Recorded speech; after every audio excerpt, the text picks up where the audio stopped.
Can you hear the silence? It's the sound of a world failing its most vulnerable. Today, we confront a catastrophe unfolding in Gaza, a famine so severe the UN Secretary General has called it a failure of humanity itself. This isn't just news, it's an urgent plea for understanding, mobilization, and immediate action. Welcome to a critical discussion on a crisis that demands our full attention. In Gaza, a man-made disaster of unprecedented scale is claiming lives and shattering futures. The Integrated Food Security Phase, Classification, IPC, a global authority on hunger, has officially declared famine in Gaza City and its northern regions. This declaration is not merely a statistic, it is a stark, undeniable reality. This marks a grim milestone, the first time the IPC has declared famine outside of Africa in recent history. It signifies a level of food insecurity so extreme it threatens widespread death. This isn't a natural disaster, it is a direct consequence of human actions and inactions. Currently, an estimated 514,000 people, nearly 25% of Gaza's population, are facing catastrophic hunger. These are not just numbers, they are mothers, fathers, children, and elders struggling to survive each day. Projections indicate this horrifying figure could rise to 641,000 by the end of September, pushing even more lives to the brink. The IPC's declaration is based on rigorous scientific criteria, including extreme food shortages, widespread malnutrition, and significant mortality rates. It is a consensus-based analysis by a coalition of UN agencies, NGOs, and international experts. Their findings are unequivocal. Gaza is starving. This crisis is not confined to a single area. While Gaza City and the north are currently in famine, the IPC warns that without immediate intervention, the famine will spread. Central and southern areas, including Deir al-Balah and Khan Yunis, are projected to face famine conditions by next month. The entire strip is teetering on the edge of collapse. For news consumers, this is the headline that should dominate every broadcast. For humanitarians, it is the call to redouble efforts. For policymakers, it is a direct challenge to conscience and competence. We must understand the gravity of this situation to effectively respond.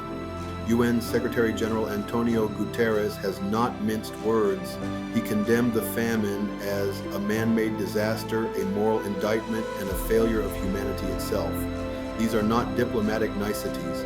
They are a searing indictment of the international community's inability to prevent this tragedy. His words resonate with profound urgency.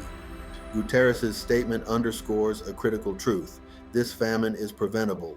It is not the result of drought or natural catastrophe. It is the direct outcome of prolonged conflict, severe restrictions on aid, and the systematic destruction of essential infrastructure. This is a crisis born of policy, not nature. The Secretary General's demands are clear and unequivocal: an immediate ceasefire, the unconditional release of all hostages, and unfettered humanitarian access. These are not negotiable points. They are the minimum requirements to avert further mass starvation. Without them, the death toll will continue to climb. This moral indictment extends to all who have the power to act, but choose not to. It challenges governments, international bodies, and individuals alike. Are we truly living up to our shared values if we allow such suffering to persist? The answer, tragically, is no. For activists and humanitarians, Guterres' words provide powerful validation for their tireless advocacy. For policymakers, they serve as a direct challenge to their responsibilities under international law. This is a moment of truth for global governance and human solidarity. The famine in Gaza is not an accident, it is the culmination of deliberate actions and policies.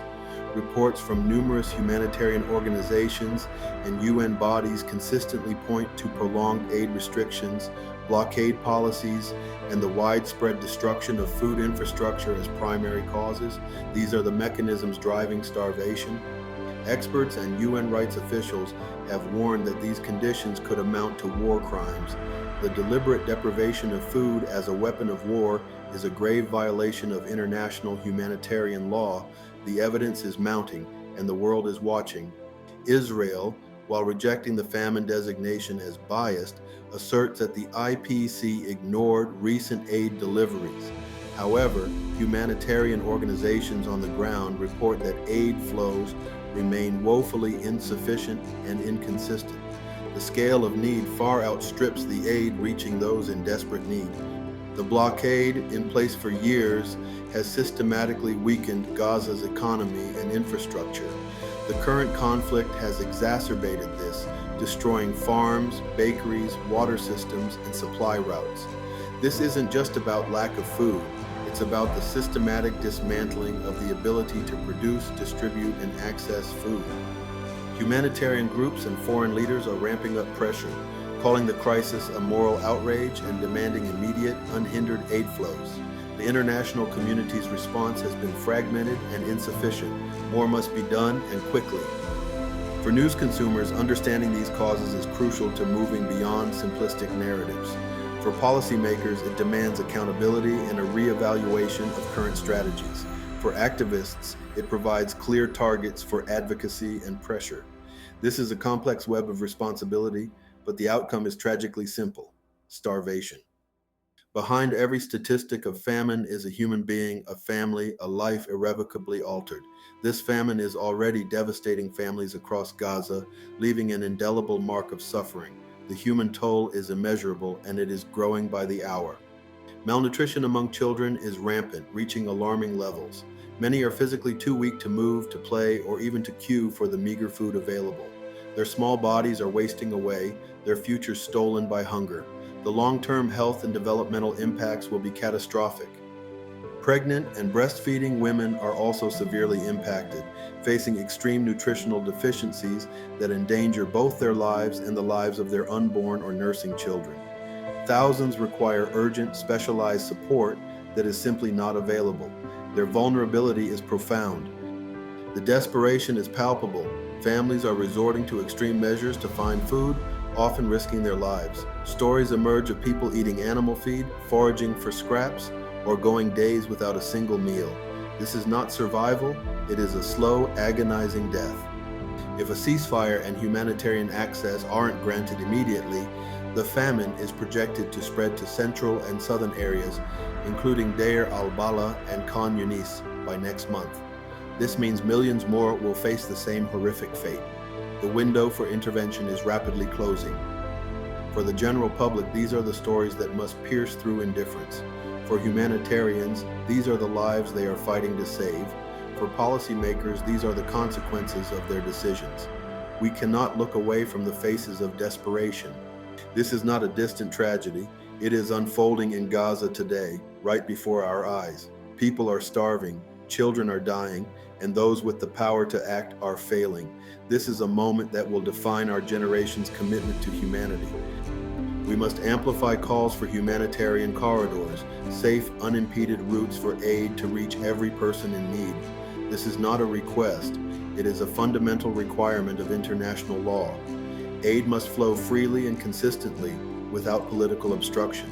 We must pressure governments, our own and others, to prioritize human lives over political considerations, demand that they use their diplomatic and economic leverage to ensure aid reaches Gaza, hold them accountable for their inaction or complicity, support credible humanitarian organizations working on the ground.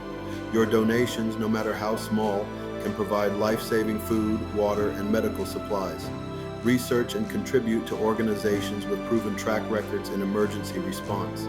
Educate yourself and others, share accurate information, challenge misinformation, and speak out against injustice. Use your voice, your platforms, and your networks to raise awareness and galvanize action. Silence is complicity. Ensure that no one is left behind. Every life in Gaza matters. Every child, every parent, every elder deserves the right to food, dignity, and safety. Our collective humanity is on the line. This is not a story of silence, but of solidarity and action. Subscribe to Politics, Power, and Policy. Share this video widely to ensure this crisis receives the attention it desperately needs. Donate to organizations providing direct aid. Engage with your elected officials. Let us stand with Gaza in its darkest hour, not as passive observers, but as active agents of change. Let us prove that humanity has not, in fact, failed. And until next time, my friends, stay safe and informed.